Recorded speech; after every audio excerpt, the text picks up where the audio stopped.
Today, I'm delighted to have the privilege of having also Aaron Ryan on board today. Obviously, a lot to talk about, a lot to pick his brain about as well. But Aaron, thank you for making the time. Thank you for coming through us. No worries. Happy to be here. Thanks for having me, bro. Nah, all good, man. Sweet. So, what have you been up to lately, us? Nah, nothing.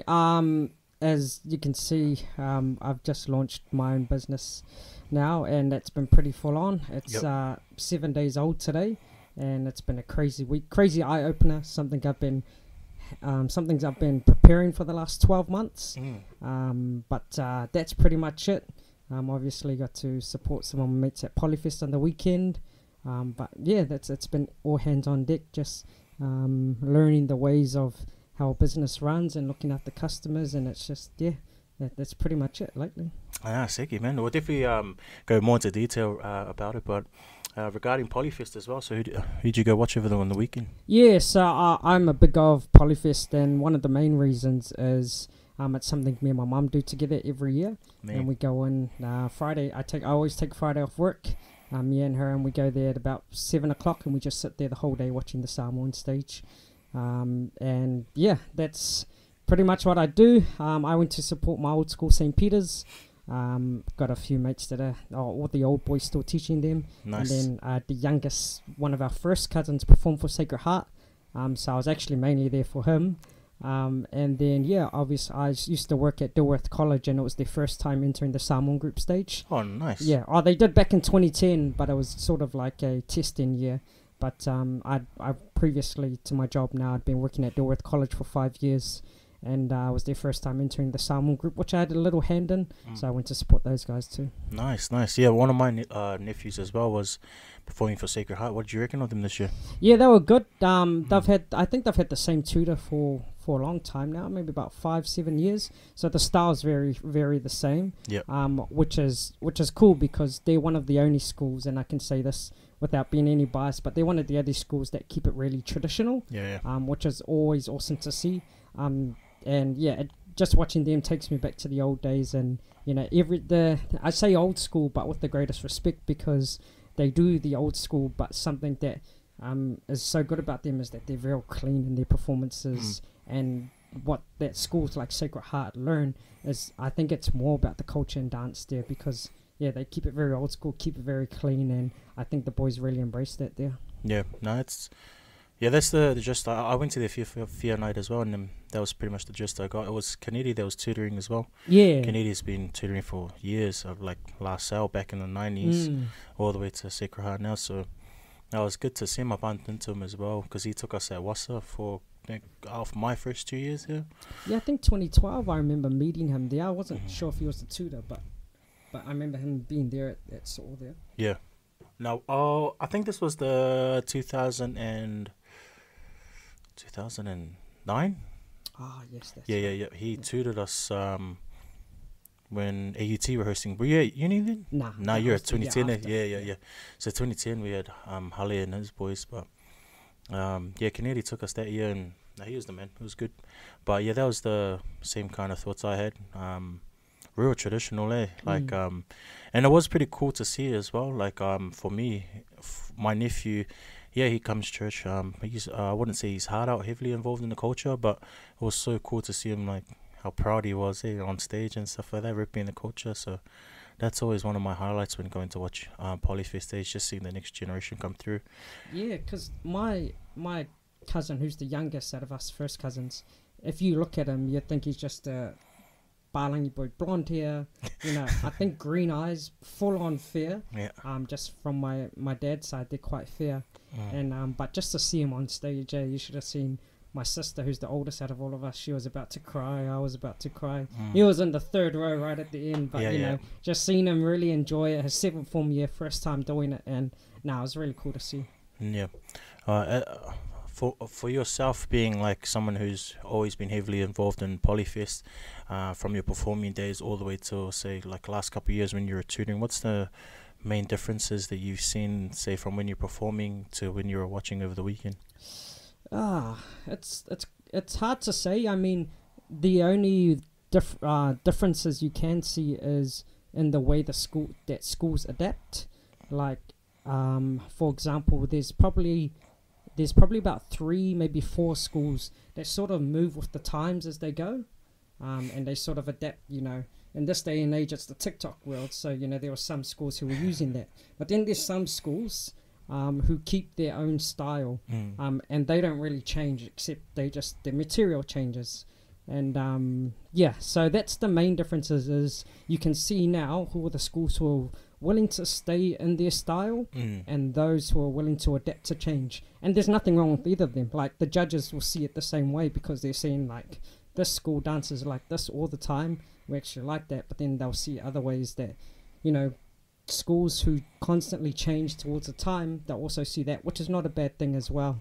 And I know it's a bit hard to understand, but I'll use it in terms of rugby. Like, if you're looking at rugby teams, you see real dominant sides like the Crusaders. Sometimes they don't play the most exciting brand of rugby, but they're just so consistent in what they do. Yep.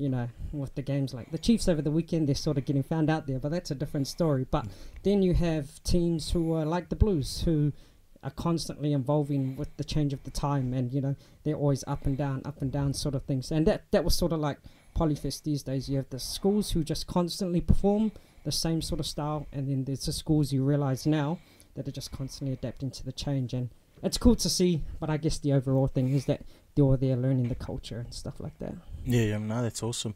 Probably one more question just over the week for Polyfest. With schools such as St. Peter's and Avondale, who've been like predominantly the winners over the last, say, 5 to 10 years,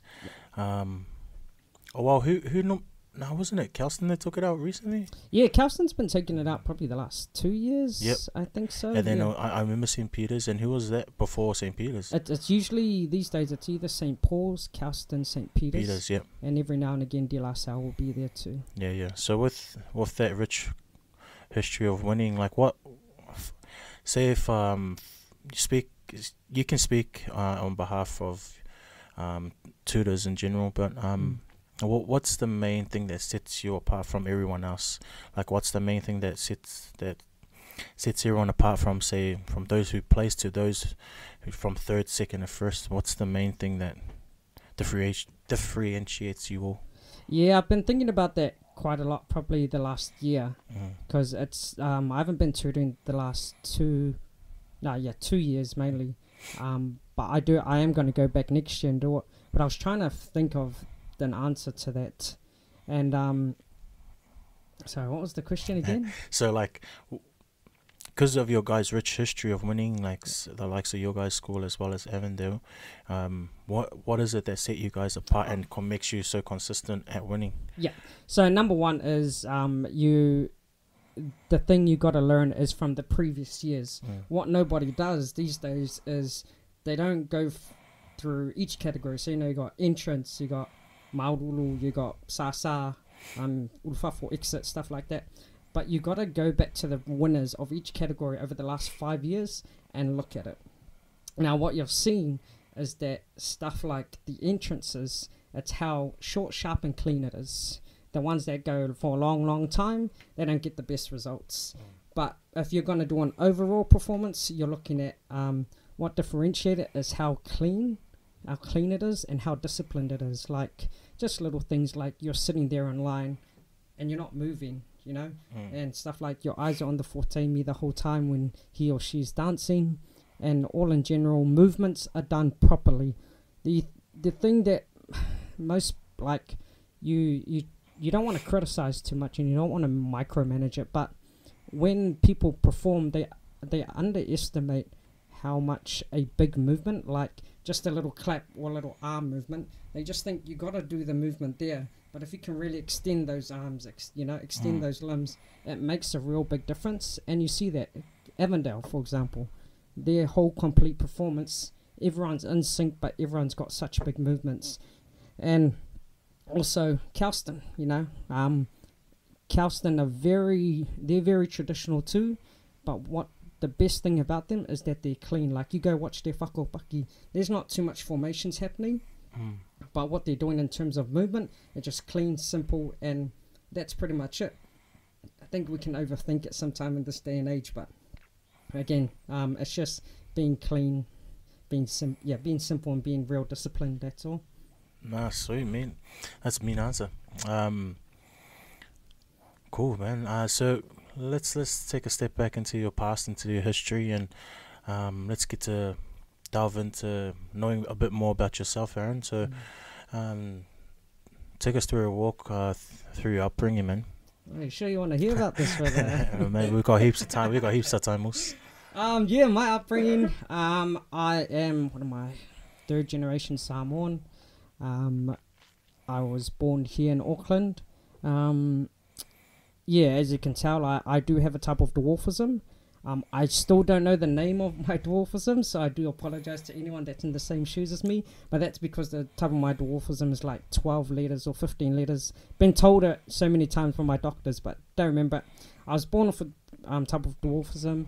I wasn't meant to survive long before I was born. I wasn't meant to survive birth, that I've been told. My parents, by the way, they don't delve too much into that because I think they still get emotional to these days. But I remember them telling me that I wasn't meant to survive at birth. And then I think 2 weeks went on while I was in hospital and the doctors sort of got rid of it. And I think the last time I heard, I don't think I was supposed to survive. I'm past the age of 13. But then once I got past the age of 13, it was just like, okay, whatever happens, happens. And thank God I'm still here. Yeah, man. But other than that, I grew up in Manurewa, born and raised there. Pretty much still live in that area. I live in Manukau, but it's pretty much the same area too. I went to St. Anne's Primary, so any Riwahard St. Anne's reps, that is us. I went to St. Anne's.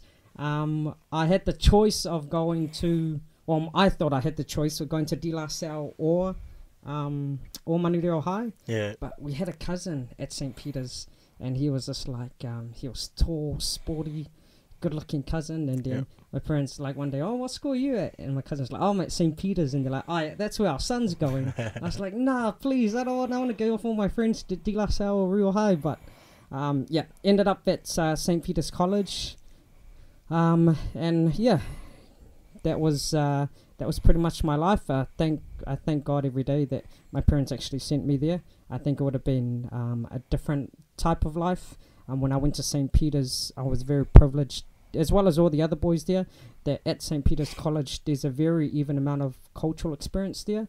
So, like, there's even amount of Balangi people, Korean people, other ethnicities and islanders. So, we're all quite even. So, and we all sort of hang out together.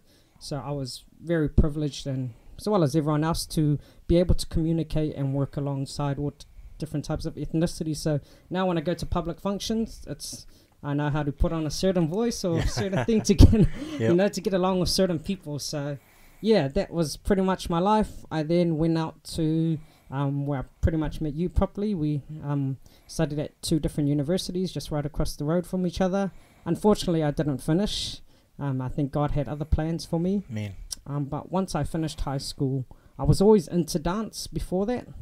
But I never saw it as a career path until I started university. And from 2010 right up until now, I've just been performing anywhere, mainly performing live, performing at events. I've been in a few dance groups in my time, and yeah, that's all I've been doing. And then as of late, from about 2015 onwards, I started getting into theatre through the same people I met through university, and that's pretty much what I'm doing. And every now and again working the job on an odd job on and on. And yeah, that's pretty much been my life. I'm working for another company now. But yeah, that's pretty much a trip down memory lane for me, bro. Nah, sweet, man. In terms of your family, like your mom and dad come from big families as well? Yeah, they do. So I guess yes, that's a yes and no answer. Like my dad, he comes from I think he's got about 9 brothers. 9 brothers, 1 sister, or 8 brothers, 1 sister. It's hard to keep count sometimes, but he comes from, and they all have 2 kids each. But then extended family, we've only just started to get to know them recently, and that's just because my grandfather, I don't know if much people know these days, because it doesn't happen these days, I don't think. Well, I just don't know actually. But when the oldest child was born in Samoa, they were usually given away to the grandparents of the mother. Oh, and okay. that's what happened with my dad's father. So he was born in Samoa. I think my great-grandparents were like 18, 19 at the time. And the tradition back then was they had to give them to the grandparents or their parents to raise. So my grandpa was raised as an only child up until I think he was 17, but he had done all his schooling in New Zealand. Oh, okay. Yeah, he had done all his schooling before he moved back to Samoa, and then he was told at that age, oh, actually, you're adopted. These are all your brothers and sisters, and he's got like, they're like 10. Yep. Yeah, and so it's been a process trying to get to know my dad's extended family, which has been awesome because now we realize, oh, frick. Massive family. Massive family, and people we can actually connect with now. And my mum's, my mum was adopted into a Samoan family. She's we don't really know too much about her biological father, but she's adopted into a Samoan family, and she has 2 brothers, 1 sister, and the extended family is massive. Yeah. Nah, me, man. So with growing up as well, you're only child or you've got siblings? Yeah, I got an older sister. Oh, just your older sister, it's just you two? Just us two. Oh, yeah. nice. No, nice. And so growing up in Riua and just going through all the schools that you labelled out, what was it like being like small compared to everyone else? Yeah, it's buzzy, when I meet people, they have, I can see the pity on their face when they see me, and like it's really buzzy to see people's reactions, because growing up I knew I was small, but no one ever treated me that way, and it started from home. Like if I couldn't reach something bloody on the top shelf, my dad would be like, well, what do you want me to do about it? Grab a chair, get up there, you know. And then at school no one did. I think they possibly had the same pity on me, but also I never acted in a way that it was like, oh, I'm small, I'm gonna act, you know. Yeah, so growing up small, it was never an issue until someone made it an issue, you know. And like, even I'll be open and honest here, even when it came to like girls at school, I had no issue, because no one planted that seed in my mind that I had to have some sort of issue. It was until I left high school that you know, the realities of the world kicked in, and you know, I started to realize that sort of stuff. But yeah, it was actually not a problem. Obviously I couldn't do things like play in a rugby team, I couldn't play sports as a passion of mine in general. I couldn't do all of that stuff, but yeah, I was completely fine, never an issue. I mean, physically you had some issues, but yeah, no, it was actually all good. I actually feel very privileged to grow up the way I did, because I know I did get a lot of help without realizing. But yeah, growing up as a little person, yeah, no issues whatsoever. No, that's me, because like we'll go back to like say 2009 when I first met you, but I didn't really meet you. I just like saw you on stage and stuff like that. I think it was like the first, no, not 2009, sorry, 2010. And like the reason why I ask is like, I don't know how to say this, like your personality does not match your size. Like, man, well, like you're too big for my height. No, man, not even that, man. Just like like you're right, man. You wouldn't never think you were a small person. Like your personality is so big, and at the same time, it just like, I think maybe it was just everyone around us as well, just never looked at you as anyone small as well. So, and well, I saw you especially on stage, man. You're not like, even till now, you're still the man on stage, and yeah, and that becomes I get mocked quite a bit. A good mock though is that it's just the confidence. Yeah, bro. You know, as a performer, you're taught confidence, and then I think just transcended into normal life. Yeah, so I think maybe that's why it all just unravels. Yeah. That's awesome.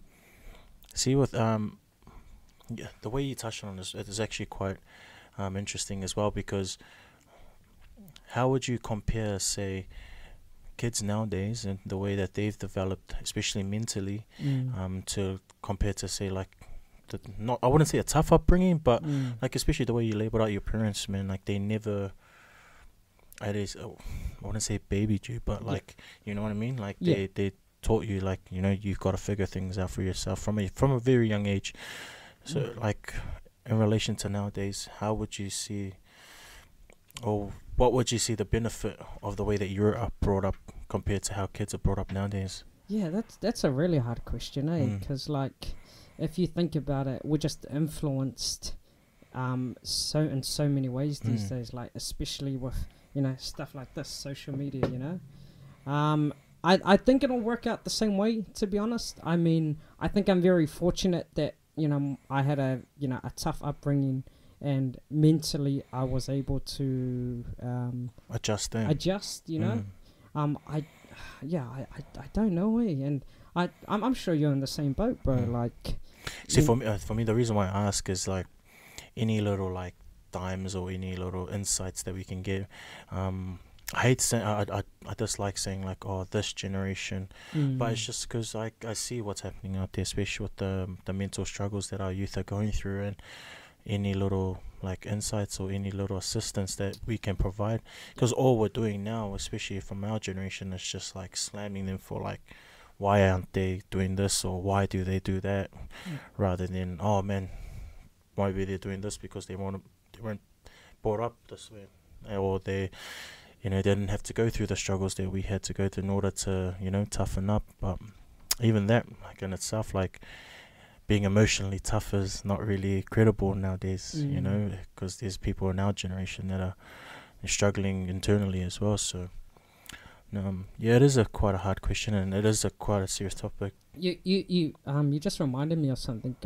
There are two things basically. I remember coming out of high school, my first year at uni, and we got taught by this one girl during Christian rally, someone who was very strong in her faith, and she came out one day and she made us close our eyes and do this meditation stuff. But she said to us, look, when we're doing our performance, she said, look, when you perform, what you're doing is you're providing someone with some little bit of hope. Like, they could be going through the crappiest time right now, but in order to try and save them, or save them from their mental struggles, just show them that little glimmer of hope, to see that there is some hope in the world that they're currently in. And I feel like we're not, these days, that hope isn't really shown, like, or talked about that way. But we always get this overall picture. We need to talk, we need to go and do everything, but sometimes they just need to be taken away from we need to talk and just go do something like really minimal that's really happy, like, and it takes them away from their whole thing. And like, it could be just going with their family and having this cool day out, not even talking about their illness, because that's what the counsel and stuff want them to do. But if we can just be showing that little glimmer of hope, then it can help them realize, actually, there's a lot more in this world. I won't be struggling mentally forever. And that was always the little thing that was given to me back in the days. We weren't given that opportunity to talk about our feelings, because that's how it was back then, is we kept our sad feelings to ourselves and we just got through it. But that's how we got through it. And yeah, I feel like that's where we need to go, where we need to go right now, because yeah, I've definitely had some really bad mental issues, I can say about a couple of years ago, but people would just show me a little glimmer of hope, and that just made me realize, actually, there's a lot more happier in this world than the state I'm in at the moment. So it's a good question, and I think we need to ask that more often. No, fair enough, man, and that is so true. We've got to find some sort of happiness in any little thing we do, like. It's weird. I was just thinking about that today. Like, when people, when they set goals, right? Like, especially like what they do is they set it on, like, say 1, 2, 5 year plans. But like, you've got to have these small goals, and then you've got to treat those goals as small wins. Like, for me today, it was just like drink water, or like try not drink fizzy. Like, and then like each of those wins build up to another big one. Like, go training, go gym. Like, I think with some of our younger generation is that they base these wins on such drastic scales, where it's like, it's like you either win 100% or you lose 100%. It's never like build your way up. And yeah, I hope like, for me is like, there needs to be more people like yourself, like with your personality and with how big you shine, especially on stage. They need to you know, show our generation, our younger generation coming through, man. Like there's like, even for someone as small as yourself, like to see, like to be bigger than what you are, man. And yeah, man, I hope that we, especially our generation, I think our generation is the bridging generation that's gonna help make things better. Like we've been through the rough stuff, especially with the old school teachings, that we know how to adapt and adjust, that we can hopefully, you know, instead of just pointing the finger at a younger generation and on why they're doing all this crappy stuff, and then rather than just get them to jump on board and we'll go through whatever is tough together, you know.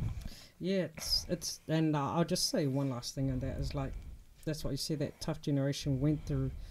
The thing that I think helps people like us, or definitely me these days, is what goes on up here is different what comes out, you know, here. And but that was the way we were taught, is keep everything inside. But it just somehow it worked out, bro. Yeah. I don't know, but whatever's going on inside here doesn't really come out in my mouth. But somehow it worked out, and if we can find something close to that, then that would be cool, bro. Yeah, bro. And it's funny because like our generation as well, we're probably the first generation that stepped into social media.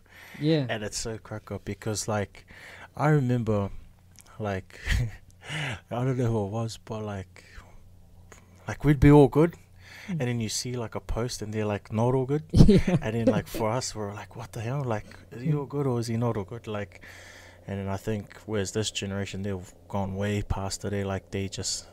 I think they know it's just, even though it's such a dangerous and open space, but they're so willing to like just share and upload all their feelings and stuff and all their emotions, which is, you know, if that's a coping mechanism for them, then that's okay, man, as long as we're there to help them out. But man, it just shows how a different generation, like not that much as well, like 10 years, or would say, from the generation now, and just how fast like technology advances. And but yeah, man, like, so like when you were speaking about your dwarfism, what did you mean by like the 10, was it 12 liters or something? What does that mean? It's a 12-liter word. So there's actually possibly 100 type of different dwarfism. Oh, okay. Like, I'm very fortunate. I think my one comes in 1 in 100,000 people in the world.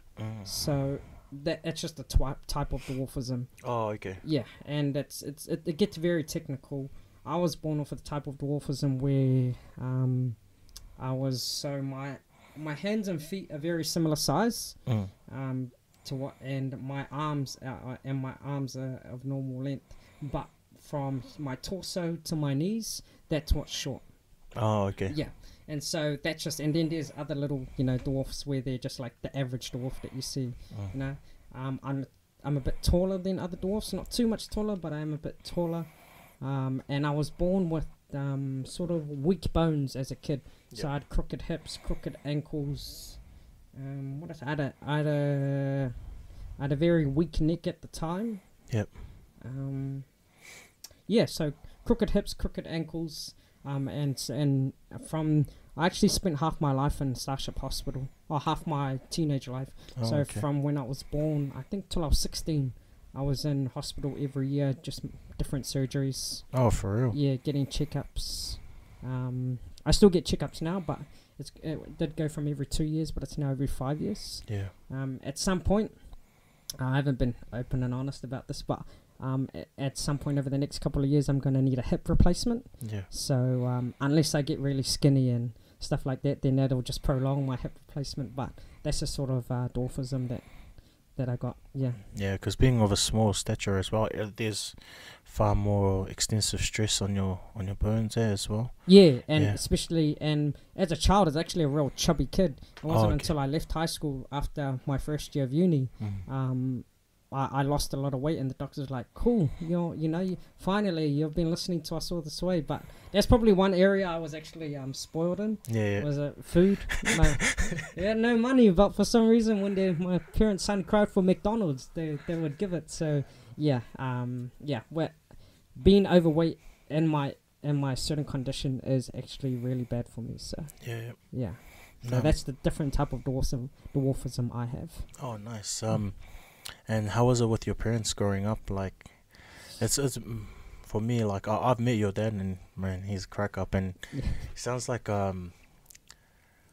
like a normal bloke. Maybe it's just the industry that he works in. It's Yeah. like, but it's just he's crack up to listen to, and he's just good banter as well, man. So, but how was it like growing up with him? Because like how you went through that, like you weren't expected to live past the age of 13, and then obviously every year now it's just a blessing and it's awesome.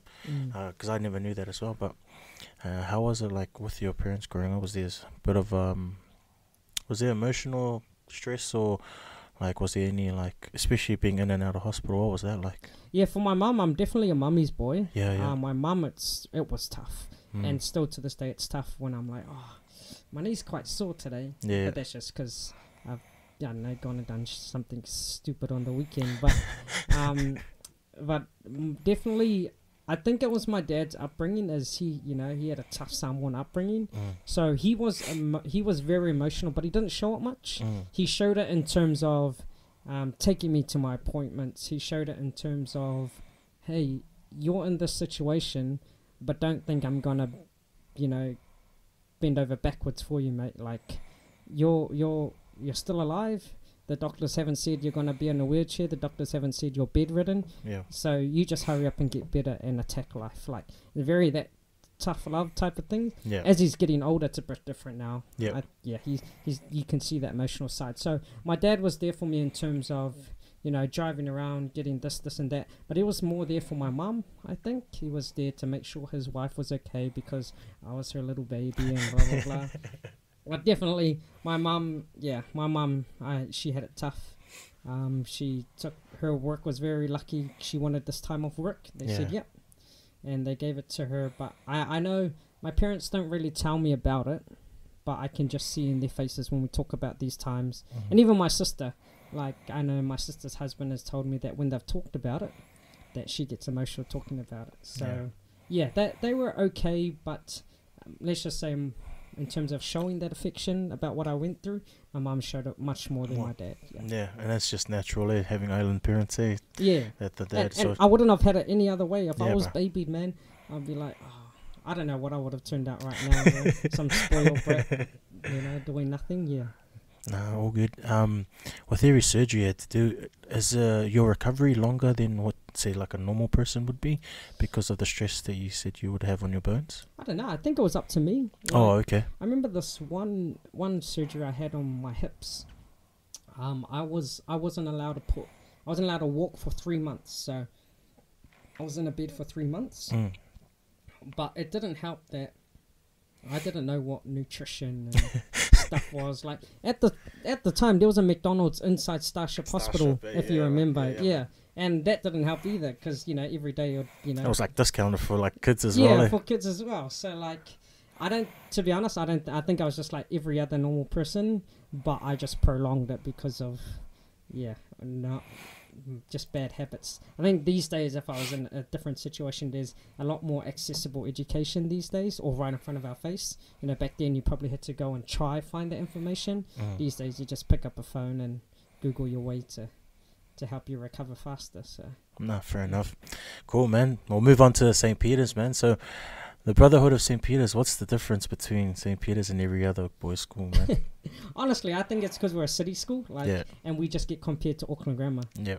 Because the Brotherhood is different there because we're not. So if you know the history of St. Peter's was created because they wanted the working class men to go to a school in the city, and those who lived in the Newmarket when we were Green Lane areas, those who couldn't afford to send their sons to Auckland Grammar, those forefathers, those parents started St. Peter's. Oh, nice. So, and that's where the Brotherhood stems from. So it's definitely different in terms of we just know how to, from a very early age, we know how to, because we're all from different parts of Auckland and we have to come into the city school, and so that just keeps everyone there.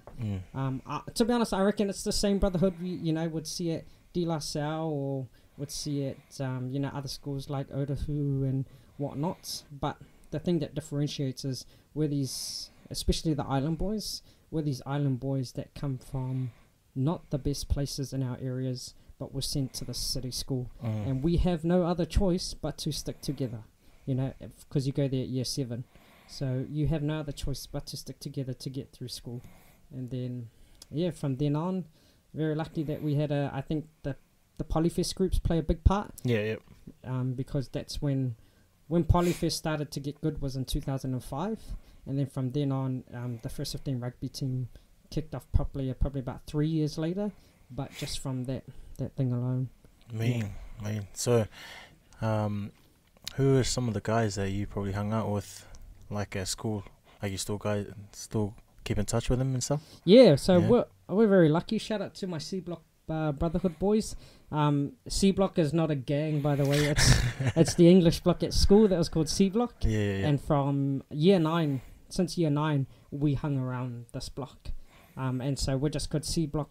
Well, we call ourselves C Block Brotherhood. Very lucky. Straight after high school, one guy who shout out to Matthew Gandy, who now lives in the Gold Coast. He made sure he kept in contact with everyone after high school, and he just had random catch-ups. Sometimes 3 people show up, sometimes 5, sometimes 20 of the boys will show up, but he just made it happen until us C Block boys all still stick together. He's living in the Gold Coast, and he's like getting angry that we always meet up like every couple of months. So our boys at St. Peter's in my year, and very fortunate because we know that some years above and some years below aren't in the same boat. Very fortunate I still see my C Block boys. And what was it like when you guys finally got the monkey off your guys' back and won the championship? When was it? A couple years ago, 2018. That was like 9 years after I finished school. But that was a burden because in 2009 we actually came the closest. Final, ever been semi-final. Okay. And you might remember the story because that was the same day up the road. Grandma played Kelston and had that massive scrap. Yeah, that's right. So we lost to Mags by 1 point. 1 point. Who was in those teams, bro? In those teams. So if we go back to our school, who did we have? We had Pat Tuipolotu. Paddy, yep. He's probably famous. I'm sure he's famous somewhere. We had a guy who played a couple of games for Auckland and North Harbour, Nipia Fox Matamua. Yeah, I played with him at varsity as well. He's a man. He's down the line as well, no, he's back up here now. Oh, is he? Yeah, he just come from a stint to Japan too. Oh, yeah. Bryn Hall was our halfback. Nice. We had Pat Lamb's son, Mitch Lamb. He was the first 5. Yep. Francis Saili was our second 5. That Matthew Gandy dude played a couple of games for Southland. He was our centre. Then we had, on our wings, we had a guy called Dennis Solomona. He went to OC as well. Yeah, OC. Yeah, I was same form as his older sister, Sina. Ah, okay then. Yeah. So he was one wing, but he was 2 years below. Or another guy who, Ben Poltridge, ultra fast, so fast. Yes, I played with him at varsity as well. Yeah. We've been trying to figure out that name for ages. Ben Poltridge, yeah. Ben Poltridge. Had a little like mohawk mullet, Yeah. And skinny white boy. Man, it was so funny because, I forgot who I played with on the weekend. And I was like, oh man, we had a mean ass like winger back at, because he jammed with us, and like I don't think anyone knew who he was because he just like turned up. Yeah, bro, like scored like 4 tries, man. It's like super quick. fast, eh? It's so small though, eh? Yeah, really small.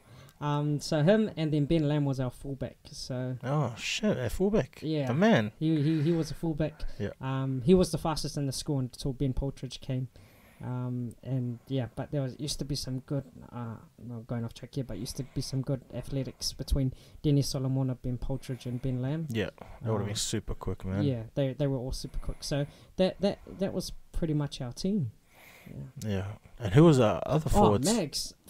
Oh, Mags, yeah, that would have been a stacked year too. I know Stephen Luatua, but I think he finished the year after, or did he?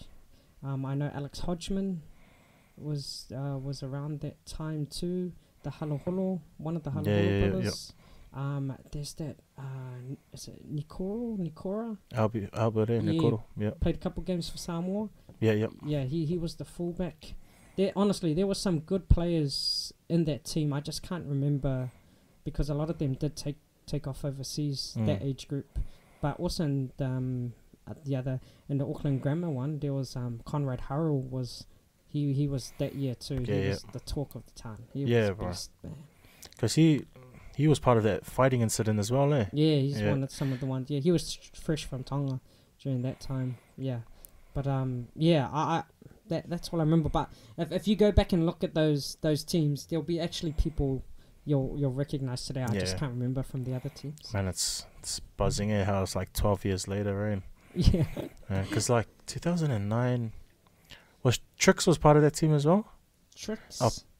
Patrick. Oh no, the year before. Yeah, after or year before. Oh, sorry, the year after. Yeah, after. Yeah, because he's a hard ass St. Peter's boy as well. He's so funny, man. And then I think he did another year. I think he repeated. It doesn't surprise me, man. of how stupid that guy is, man. But he's nice, crack up. I play footy with him. He's a real good player, man. Oh, another guy I can't forget is Matt I. He's in. Yeah. He was the same year too. Oh, true. And he was playing prop then, eh? He was a prop then, bro. Yeah. And then he cracked it with counties at 8, and then he's in France now. So shout out to Matt I and Paddy, man. Far out, awesome. Nah, all good, man. Cool, man. So we'll move on. Obviously, from delving into your past, and we'll move into what we're currently doing at present, man. So cool. So you've started your own little business, Little Man Big World. Everyone jump on and subscribe via Facebook and Instagram. And man, it's for me myself, like I'm just happy as that you've jumped on board, and like from what I can see, the initiative is such an awesome example of what people can do, especially within our communities. And I won't talk too much. I want you to go full 100 on it, bro, and not promote it, but talk to us about this inspiration, bro. Yeah, thanks for that, bro. So basically what I saw is that parents, I think it just stemmed from all our age group these days, including yourself. They're having kids these days. God has yet to bless me with a kid yet, but all my friends are starting to have kids, and I was like, one thing that I've been very passionate about is educating and showing kids there's also different ways and pathways that you can take, all sorts of different pathways. And what I saw is, the main things I saw is that parents are always looking for ways to for activities for their kids, fun activities. And so basically what I done is I redesigned the Kiwi Classic gutter board. Made it a bit more colourful. Shout out to my Bastika brothers who gave me some advice about it and what to do. I redesigned the gutter board so makes it more appealing for kids to really enjoy and get into it. And that's basically the concept over the next couple of years. And a massive shout out to everyone that keeps messaging me about the other games that I'm into. I mean, I love that. I love the passion. I love it. But I've been open 7 days, so I'm still trying to learn the ropes of everything, and so I'll get onto that eventually. But this game, I remember in general at primary school, we used to play it a lot. I'm not sure if you did or you... but we used to play this. Whoa, relax. I'm not that old, bro. Jeez. No, but the thing is, everyone from our age to before played it. Like, my parents remember it, and my grandfather remembers it. But we're the only people that remember. Everyone after that doesn't really resonate with it, and so that's why I wanted to bring it back. And I redesigned it. Went through, for the last 12 months, locked myself in my room every day after work for about 2 to 3 hours and just went to work on it. And I've redesigned it into something that I'm really, really proud of. And I know a lot of my family and people in general. And I can't wait for the rest of the country to see it. A lot of people from Australia are wondering when I'm going to start shipping there. I will eventually. But it's very expensive to ship to Australia at the moment, so I'm just trying to sort out a price. But that's pretty much it. Over the next couple of years, I'll be releasing other cool Kiwi games that I'm currently working with suppliers to come up with, and that stuff while I'm here, that stuff like Chatterings. There's me and one of the other usos, we're trying to figure out a way to have a portable 4 square. That's one of the main ones. We're trying to figure out a way how we can do something that people can just take this whatever they have to take and play 4 square anywhere they want. Stuff like knuckle bones, stuff like that, you know. And so that's what's going to happen over the next couple of years. Mean, bro. That's even hopscotch would be mean if you could. Yeah. Like portable hopscotch. Nah, man, I used to play this back in primary, even in intermediate. We used to have a comp, and it was cool because like it was like a block of classrooms. So it'll be like 5 classrooms, and it'll be like those plastic shelters will come over the top, and then so you'd start in the middle. I think it was like 11, 12, 13, 14. So you started class 13 and you just move outwards. Oh, true. Yeah, and it was like through a few gutter boards in a row, and it was like me in competition for during interval and during lunchtime. So nah, man, this brings back real nostalgic moments and memories, man, just in general, especially like of a much more happier time before, you know, bills and stress came in the way. But no, I'm so happy that you've because another thing as well is that something you probably haven't highlighted on is just something that you can what this does for someone like me is shares a bit of my past and a bit of my history with my kids, you know, and that's something that this and everything else that you're doing gives us the fortunate chance to, like, you know, share some of our childhood memories with our children. So this is awesome. And where did this come about, like this inspiration? But that's a story in itself. So when the country went into level 4 lockdown, we, you know, most of us ended up just working from home. And so I was like, me and my family are gonna get sick of each other at some point, because my sister was in our spare bedroom, my brother-in-law was working downstairs, my dad was working in the lounge on the kitchen table, and my mum was working in my parents' room. And so we were all working from home, and I was like, mentally at some point this space is going to become for 4 weeks. So I was like, I'm going to try and find something so when I'm on my breaks, you know, I don't have anyone to talk to at work where I can just fill in the time. So I was like, you know, I'm gonna find a gut board. Went online, couldn't find anything, and it was really expensive. And I was like, okay, so I just messaged this guy to make me one. So I got it made, and I just played outside, and I was like, you know what, let's see if anyone's actually selling these, because I can't be the only one looking for this sort of stuff, you know. So I went online, couldn't find anything, went to places like Australian websites, went to places like Amazon.com. No one knows what this is besides us here in New Zealand. And I was like, holy, you know, people might actually want to, you know, get into this. So I hooked up with a couple of people from here, some builders, about 3 builders. They all made me their own versions, and then that's where the inspiration came, because when I decided I wanted it, I realized that other people might want it too, and just lucky enough, it's been working really well. Man, bro. And so when you purchase one of these, what does it come with, man? So it comes with one of our cool green called gutter balls, but I guess it's just a high bounce ball, which is got a cool logo on it, and it comes with this really cool rule booklet that I wrote with my brother-in-law, my sister, and it just basically says the basic rules. But it really encourages people just to really get involved and change up the rules if they want. But this is for those who don't know the game. But I'll tell you 100%, though, this is more for the parents at this stage. Like, the amount of people that have bought it, and they're like, they send me videos and they're playing with themselves and their kids just running around. So please tell your this is for you, not your parents. But that's what it comes with, bro. Nah, man, that's awesome, bro. And I think with those parents, they're probably on the same boat as me, man. It's just like mean memories, and like with this as well. So what is it made out of? It's made out of plywood. Plywood. I get it shipped from overseas. And then it's made out of plywood. It's got like a nice got a bit of a varnish on the top and the sides. But that's just to make it semi-waterproof. Hopefully we can. We're gonna still improve the product as it goes along, though. And that's just plywood, a little bit of varnish, and then it's just painted with these with this nice little lettering. But it's real simple, and it's just got some simple nails in it to keep it all together. Yeah, man, it looks real nice and tidy, man. Compared to the ones that we had back at school, it's like 2 slabs of MDF, simple pieces of wood, and then I think by the time I finished intermediate, I was going into like the plastic ones. and that's also the thing that I know, like this itself does come at a price. Yep. But what I do encourage people now who are messaging through is to say, hey, look, if you can't afford it, that's okay. There's no pressure.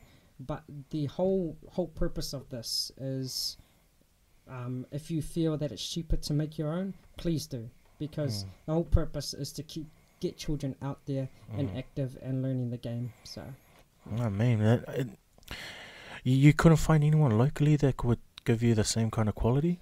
They can do a better quality locally. Yeah. But the thing is they can't.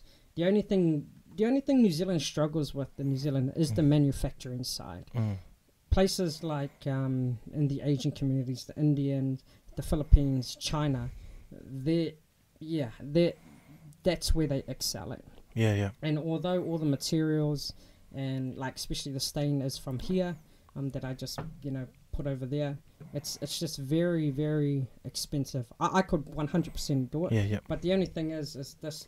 I can't get all of this in one package. Yeah. I'd get this separately, which I technically do. I do the painting separately. I do the lettering separately. The and I have to do it all myself, I really want to do that, but at this stage it's just about getting the purpose of this product out. Yeah.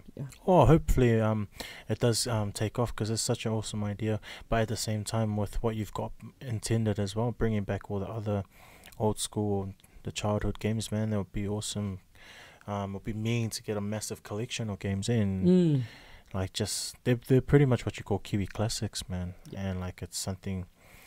I can't wait to see how this all goes out, man. And like for me myself, like being a small business guy, man, it's awesome to see. And it's an awesome idea as well, man. And it's the thing is, right? It's like me and you were both Polys, or both Samoan descent, but this game touched many different people, especially growing up. So I wish you nothing but the best with this, and especially with the little bit with the business that you have, especially with what you have coming.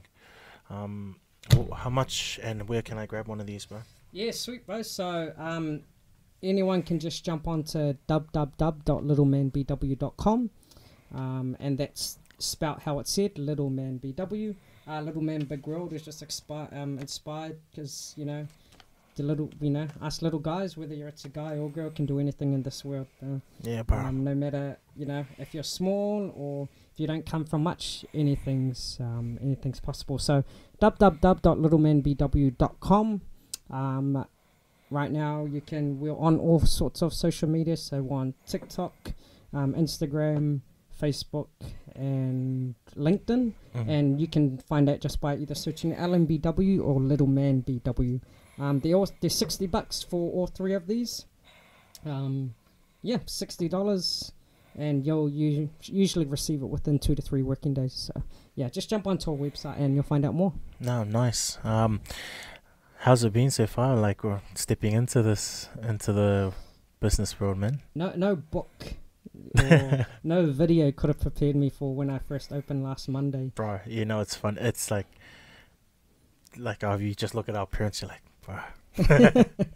But then it's like, they didn't know any better as well, because like we're so like, especially us islanders, we're so like not prepared for like any of this. But the good thing is that we've been taught to be very adaptable to any situation. So yeah, it's been an eye opener for sure. But I mean, just for example, all of last week, I was up until, usually like me, I'm in bed by 9:30, and I've probably fall asleep around 10:30 and wake up at 6. But I've been up between 12 midnight to 2 in the morning, just packing orders, replying to people, But the best thing is I'm loving it, bro. Yeah, bro. I go sleep tired. I may wake up a little bit tired, but I'm looking forward to each day because I know it's not going to be forever, bro. Yeah. It's not going to be like that. Maybe the next 6, maybe 12 months I might be in this situation. But nothing could have prepared me for it. But at the same time, just take it day by day. Whatever failures I have, learn from them and just keep on pushing. Yeah, man. Oh, bro, whatever we can do here on our end, man, like whether it's using the space or even if you want merchandise, man, well, I'm more than welcome to help you out, bro. Like, I think for us moving forward, like, you've got so many great ideas. And then, but you're not the only one, and there should be a collective of everyone, you know, that help to bounce ideas. And you know, like, yeah, we weren't taught how to, what's the word, how to navigate this space, but it's so cool to see how you're doing, and it's doing awesome. And like you said, man, and you're going through the honeymoon phase, and everything's all good now. And bro, like I said, man, I'm more than welcome to help you out in any way possible, and on my end, just to see this grow, man, because this is awesome, man. It's such an awesome. I got something I really want to chat to you about, but yeah, we'll talk about more afterwards. No, sweet, man. No, that's all good. Cool. We'll quickly wrap up anyway. I don't want to hold you for any longer, especially, you know, it's way past our dinner time and bedtime. But you must be hungry, bro. Oh man, starving. But no, it's all good, man. It's such a pleasure to have you on board. Go through some quick fire questions just to quickly wrap up. Cool. My first one is,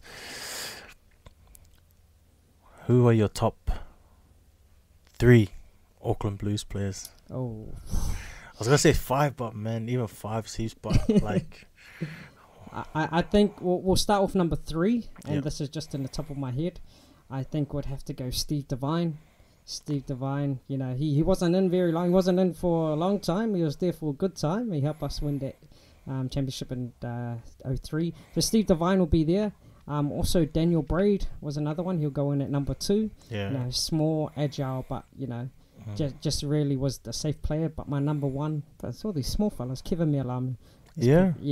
He's, you know, sort of. I know he's from Otahu area, but you know, he was always in and around the Rewa area too. But Kevin just, you know, done the hard yards, bro.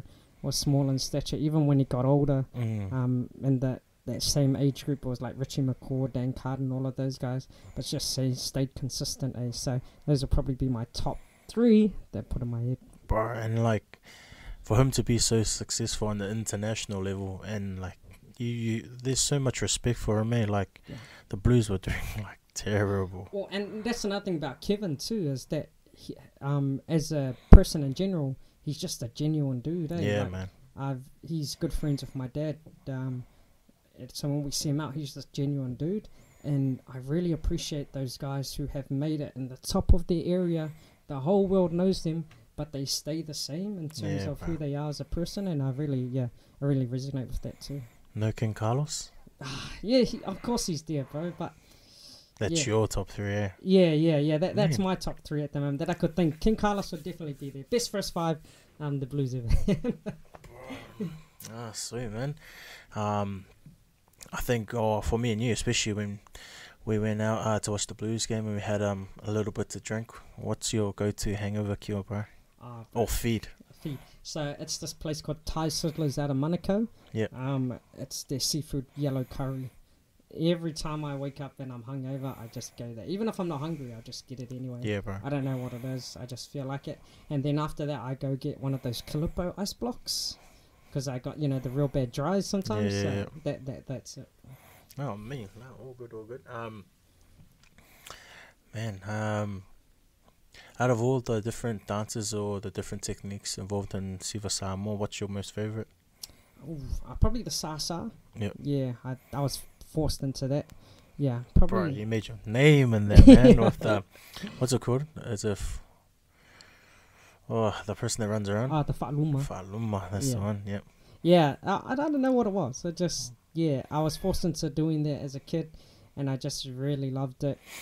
Wasn't experienced in terms of how the cultural reasons behind the Sasa, but the amount you could do from just sitting down and moving your arms and legs always buzzed me out, and I was always willing to explore that side of dance. Yeah. Nah, mean, bro. That's yeah, like I said, man, like that's where I first got to see yourself in action, and it was just buzzing, eh? Like, such a small person, but taking control of such a massive group, and like, bro, and like the amount of smile and joy you brought to everyone is, yeah, man. You still have the same effect today when you go on stage, bro.